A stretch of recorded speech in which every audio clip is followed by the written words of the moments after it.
మనకుండే కష్టాలలో మనకుండే యాంత్రిక జీవితంలో ఆధ్యాత్మికం అనేది ఒక గొప్ప మనశ్శాంతిని, ఒక స్ఫూర్తిని, ఒక శక్తిని అందిస్తుంది.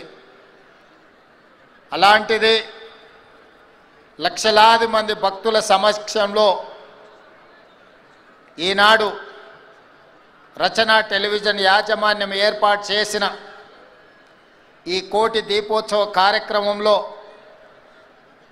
నా జన్మదినం మీ సమక్షంలో గడుపుకోవడం జీవితకాలం గుర్తుండిపోయే ఒక మధుర జ్ఞాపకం.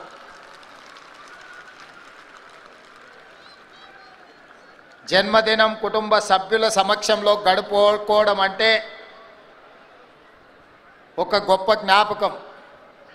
అలాంటిది 4 కోట్ల కుటుంబ సభ్యులు, ముఖ్యంగా ఇక్కడ వేలాది మంది మా ఆడబిడ్డలందరూ కూడా ఈ కార్యక్రమంలో పాల్గొని మనస్ఫూర్తిగా మీరు ఆశీర్వదించి ఈ కార్యక్రమంలో పాల్గొన్న భక్త కోటికి అందరికీ కూడా హృదయపూర్వకంగా అభినందనలు, శుభాకాంక్షలు తెలియజేస్తున్నాను.